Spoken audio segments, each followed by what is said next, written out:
ईसाई मुसलमान दोनों झगड़ा कर रहे हैं, गौसे आजम गुजर रहे हैं, झगड़ा हो रहा है। ईसाई मुसलमान से कहता है हमारे नबी ईसा अलैहिस्सलाम ने मुर्दे जिंदा किए, तुम्हारे नबी ने भी को किया तो बताओ। मुसलमान पढ़ा हुआ नहीं था, हालांकि नबी पाक ने बड़े मुर्दे जिंदा किए, पढ़ा नहीं था, बता न सका। गौसे आजम के कान में आवाज गई तो जाके ईसाई का बाजू पकड़ के झंझोड़ा, फरमाने लगे क्या कहा तुमने, मेरे मुस्तफा ने मुर्दा जिंदा किया तो बताऊं। फरमाया तो नबी पाक की छोड़, मैं गुलामों का गुलाम हूँ, मैं गुलामों का गुलाम हूँ, मुझे बता कौन सा मुर्दा जिंदा करना। तू छोड़ हुजूर की बात ना कर, मैं गुलामों का गुलाम हूँ, मुझे बता कौन सा मुर्दा जिंदा करना है। पुरानी कब्र पे ले गया, कहने लगा जी अगर ना हुआ तो गौसे आजम फरमाने लगे जो तू कहेगा वो मैं करूंगा। तो कहने लगे अगर हो गया तो, अगर तो गौसे आजम कहने लगे ना मेरे खानका पे झाड़ू देना, ना मेरे बर्तन मांजना, ना मेरे घर का सौदा लाना, अगर जिंदा हो गया तो बस मेरे नबी का कलमा पढ़ जाना, बस मेरे रसूल का कलमा पढ़ जाना। अल्लाह अकबर। उसने जो सबसे पुरानी कब्र थी ना, वो कहता है ये हमारे दादा ने भी नहीं देखा था बंदा कौन है। उस कब्र पे खड़ा हो कहने लगा इसको जिंदा करें। तो गौसे आजम रदी अल्लाह तआला अन्हु कब्र के सराहने खड़े हुए तो दुआ करने लगे, कहने लगे मौला अपने लिए नहीं तेरे रसूल के लिए। फिर फरमाया कुम बिइज़्निल्लाह, उठ अल्लाह के हुक्म के साथ। एक औरत कलमा पढ़ती हुई खड़ी हो गई, खड़ी हो गई और खड़ी होकर उसने पहला जुमला कहा तो कमाल कर दी, कहने लगी मेरे नसीब देखो मैं बनी इसराइल की थी, अब्दुल कादर तेरे सदके जाऊं, तूने मुझे खड़ा किया है तो अल्लाह ने मुझे मुस्तफा का कलमा पढ़ने की तौफीक दे दी, तेरे कुर्बान जाऊं अब्दुल कादर, तेरी क्या बात है। अब वो बंदा दौड़ दौड़ के गौसे आजम के कदमों में आया, फरमाने लगे ना कलमा मेरे मुस्तफा का पढ़ना है। आज ना करामत की बात आती है तो बंदे छुपने लग जाते हैं, कहते नहीं नहीं ये नहीं हो सकता, बड़ा मुदाफाना सा अमल, बड़ा शर्मिंदा सा बोला दादी। वो गौस पाक एक दिन एक साहब करामत बयान कर रहे थे तो बड़े झिझक के हुजूर गौसे आजम, मैंने कहा तू बैठ मुझे बयान करने दे, तू डर रहा है करामत से डर रहा है, मुझे बयान करने दे, मैं बयान करता हूँ, मुझे बयान करने दे। मुल्ला अली कारी अलैहिर्रहमा ने लिखा है, दीगर बहुत सारे लोगों ने लिखा है, गौसे आजम खुतबा दे रहे थे, तकरीर कर रहे थे, अचानक हाथ आगे बढ़ाया तो यहाँ तक हाथ भीग गया गौसे आजम।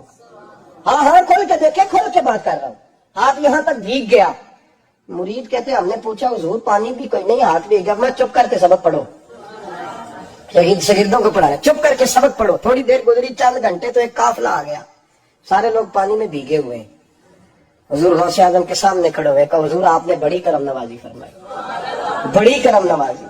वो शागिर्द कहने लगे हुआ क्या, तो वो लोग कहने लगे कश्ती में बैठे थे तो कश्ती डूबने लगी, हमने कहा या शेख अब्दुल कादिर जिलानी, खुदा के फजल से हम पर है साया गौसे आजम का, हमें दोनों जहां में है सहारा गौसे आजम का। कहते हैं हुजूर गौसे आजम ने वहां बैठे हाथ लगाया और डूबती कश्ती को बाहर निकाल लिया और डरने लगे, कहने लगे जनाब ये करामत लोग नहीं मानेंगे। तो मैं कहा जिन्हें नहीं मानना ना माने, इनके कानों के ना पीछे खारिश होती है जब इस तरह की वलियों की बात बताई जाए। और तू हुजूर गौसे आजम की बात नहीं मानना, पढ़ ना सूरह नमल पढ़। हजरत सैयदना सुलेमान अलैहिस्सलाम अपने महल में बैठे दरबार में, फरमाया मलका बिल्कीस का तख्त चाहिए। तुम कुरान नहीं पढ़ते, मलका बिल्कीस का तख्त चाहिए। तो एक जिन उठा, उसने कहा दरबार बर्खास्त होने से पहले, दरबार के बर्खास्त होने से पहले बेशक आप 5 मिनट में बर्खास्त कर दे तख्त आ जाएगा, हजारों मील दूर था, पता नहीं कहां कुरान पढ़ते हो तुम। बनी इसराइल के वलियों की करामतें मानते हो और नबी पाक की उम्मत की बारी आए तो तुम्हें खारिश होती है। शर्मिंदा शर्मिंदा सा लबो लहजा, हमारा लबो लहजा शर्मिंदा नहीं, इसलिए कि हम तो जीते और जिंदा ही वलियों के नाम की बरकत से हैं। हमारे लबो लहजे में तुम्हें शर्मिंदगी नहीं मिलेगी। हम उस तरह बयान नहीं करते कि कोई क्या कहेगा तो बात बात के जुमले। हजरत सुलेमान से कहा आपका दरबार बर्खास्त होने से पहले, आपने फरमाया नहीं भाई इससे भी पहले चाहिए। एक उठा, इंदा इल्म मिनल किताब, जिसके पास किताब में से कुछ इल्म था, पूरा इल्म नहीं था उसके पास, किताब में से। हजरत आसफ बिन बरखिया तो कहने लगे हुजूर मैं ना ले आऊं। तो मैं कब लाओगे, उन्होंने कहा पलक झपकने से ना, अगर सारे बोले तो लुत्फ आएगा, पलक झपकने से पहले।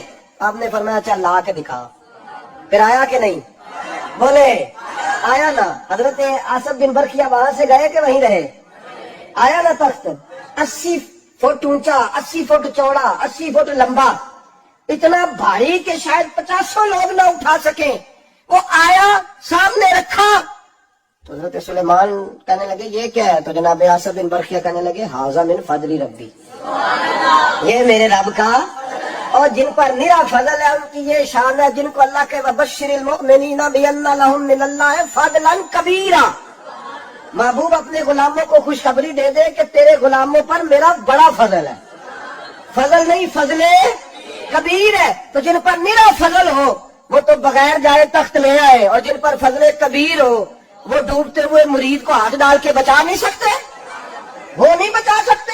ڈر ڈر کے کیوں بات کرتے ہو؟ کھول کے کو خدا کے فضل سے ہم پر ہے سایہ غوث اعظم کا، ہمیں دونوں جہاں میں ہے سہارا غوث اعظم۔ حضور غوث پاک واز کرتے، نصیحت کرتے، اور چونکہ نہ شہرت کے لیے، نہ مال کے لیے، نہ نوٹوں کے لیے، اس لیے غوث اعظم جب تقریر کرتے نا، ایک دن بغداد میں بارش شروع ہو گئی، خطاب ہو رہا تھا، لوگ بکھرنے لگے تو دو جملے غوث پاک کے، کہنے لگے یا اللہ تو دلوں کے بھید جانتا ہے، اگر بندے میں نے اپنی ذات کے لیے اکٹھے کیے ہیں تو تیز بارش برسا، دوڑا دے سارے، اور اگر تیرے لیے اکٹھے کیے ہیں تو پھر بھی تیری مرضی، رکھنے ہیں تو رکھ، بھیجنے ہیں تو۔ حضرت یحییٰ کہتے ہیں سارے بغداد میں بارش ہوتی تھی، پر جہاں غوث اعظم کی محفل ہوتی تھی وہاں کوئی نہیں ہوتی تھی، وہاں کوئی نہیں ہوتی تھی۔ غوث اعظم تقریر کرتے کبھی کبھی وجد آتا تھا۔